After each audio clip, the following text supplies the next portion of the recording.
Wow, things really got out of hand. I'm gonna have to clean that up later. All right, let's get started. The Switch 2 has a major issue. Okay, a couple of issues. But the major issue is that it has the worst mouse design of any console. Arguably the only mouse design, but I can fix it because this is going to murder your hands. So I took it upon myself to look through any available options that someone's already made. The best options that I could find online are creative in some ways, but not exactly solving the problem yet. And kind of funnily, they don't use the same Switch 2 models.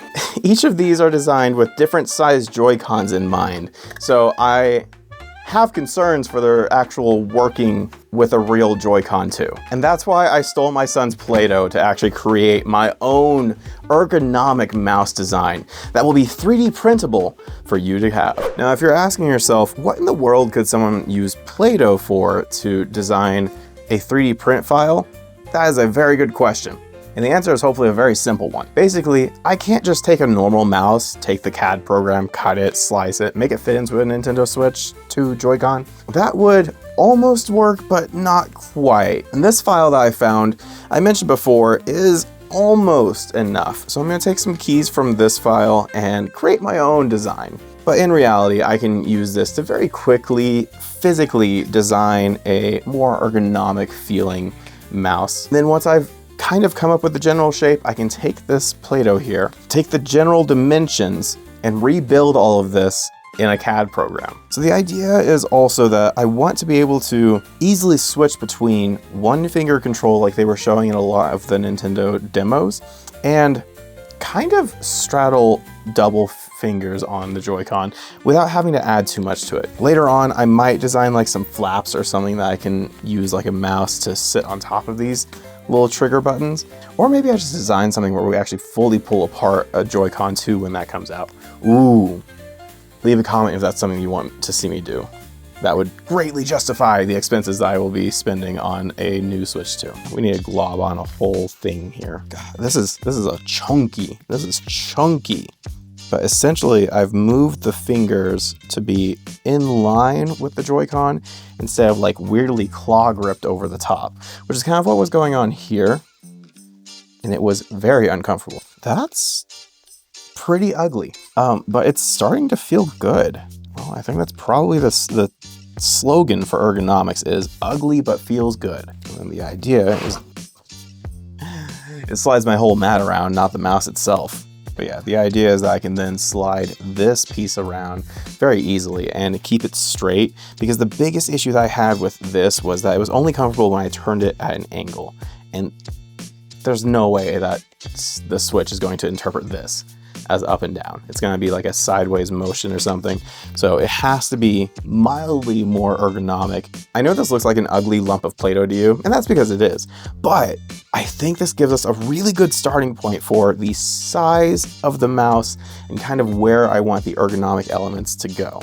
If this video gets enough likes, I will design the left side of this, and hopefully it won't be that much of a pain. So yeah, drop a like on the video if you want me also include a lefty style for this ergonomic design. Well, I've got places to be, so I'm gonna throw this into a sandwich bag and hopefully it stays relatively usable and moldable. Okay. It's been several weeks since that last clip where I was playing with the Play-Doh. So instead of taking you through the 50+ versions that I have of this mouse, I'm gonna show you the highlights, because there were a lot of versions. My initial idea was that I was going to show you kind of the whole CAD process, but it turned out I had no idea really what I was doing, and the chunk of edits that I did were mostly tiny little tweaks here and there to make something work that wasn't actually functional. So this is the first model. It is a literal brick. This was just kind of the idea to get the general shape down and see if this was the brick that I wanted. Had a few measurements off. The Joy-Con did not fit into the slot correctly and my hand was misaligned. We then very quickly came to this ergonomic more model. Some of the grip finger points here for the hand were not perfect. You can see a lot more grooves, kind of better following the grip of a hand. As you can tell, my finger better lines up with where the Joy-Con will go. In fact, I'll just go ahead and slide it in for you. There we go. I think that better shows off kind of how the Joy-Con will mount into this mouse. So overall, I made a good number of tweaks to the more natural shape of this mouse throughout the rest of the process. What really got tricky was trying to get the cluster of buttons to work here and function with the existing Joy-Con buttons. And I will admit to something, I quickly skipped past the simple version for a way overcomplicated version that I was certain would solve the problem. But you'll notice, in an effort to save print time and materials, I very quickly stopped printing the entire mouse. So all I did here to test some of the functionality for the button cluster is I cut off the lower part of this mouse so that way I could only print the thumb cluster to try and test out a few features. My first couple of attempts were to make cutouts along this side of the thumb cluster to add tiny little printed levers. And these things are very thin. I'm not sure YouTube will even prevent from compressing this into an actual image. But essentially my idea was that I would take the buttons and put them on little levers here and kind of just work with how the plastic would bend as its own material. I played around with a couple of different designs of using actuating levers and a bunch of hinges, and I tried really hard to get print-in-place hinges to work. But the issue was that print-in-place and all of the overhangs I had to do for the 4-button cluster caused a lot of problems. And that's when I ended up deciding, I'll just cut out the whole material and print these levers separately. And then I realized that I was greatly overcomplicating this. And at some point I decided to give my initial idea a try. The simplest idea that I was certain would never work. And that idea was to use circles. Let me explain.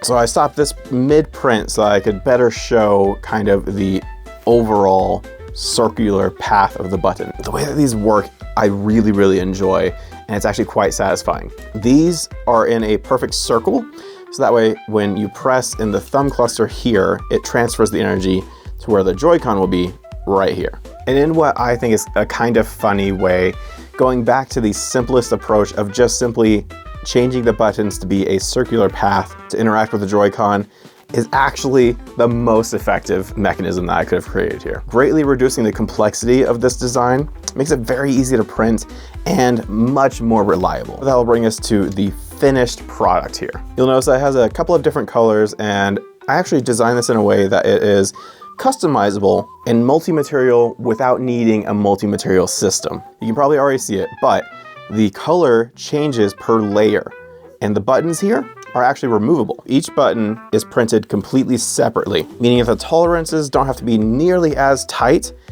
and allow for these to be a completely different color from the full layer, saving tons of print time. And because I made the arc of the button a fairly large circle in comparison to the whole mouse, the angle is actually not that steep, meaning that these buttons can be removed and reinserted very easily. In fact, it's so easy to assemble that I literally just take the button, press this arch down slightly, and push. You've got your thumb cluster. Now this was an unintentional benefit of the way that I designed this, in that I've kind of got like a little fidget toy, because all of these circles kind of coincide on each other near the thumb cluster, making it so that they both hold themselves into the mouse and kind of like create this fun little thing that I've been fidgeting with for like the last couple of days. And when interacting with a normal Joy-Con, that Joy-Con has just enough resistance to push these buttons back and create a very satisfying clicking motion.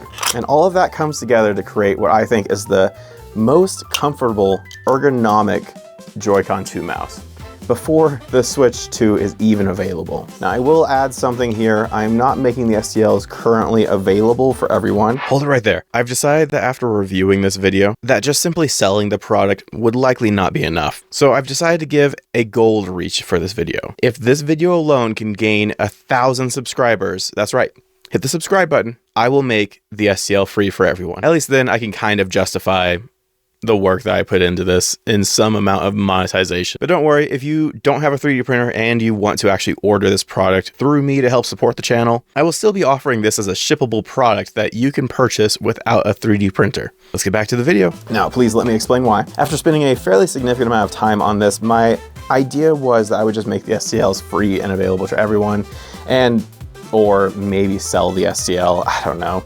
But my big issue with potentially selling the STLs, that in itself kind of locks off this model from a number of people and makes it available to anyone with a 3D printer, but I worry would make it available to others who would sell this on Amazon or something, passing it off as their own design. So instead, I'm, for the time being, going to hold on to the STL myself and sell the printable product. Now, at the time of release of this video, I do not currently have a listing or ability to sell these, but I'm gonna leave a form down in the description so that I can contact you when these are available. So if you have any interest in getting your hands onto a nice ergonomic mouse design for the Joy-Cons and actually using the mouse functionality of the Switch 2, please fill out that form, give me some contact information, and if you have any suggestions for how I could possibly do this better, if you have objections to how I'm doing it, drop some comments, please.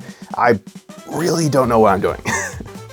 But this was a lot of fun to design, and I hope to get better at making items like this. And if you want to see how I plan to fulfill a lot of these orders, go and check out this video where I build my own micro print farm. So thank you for your time, and go get started on your projects. Bye-bye. In this video, I'm going to be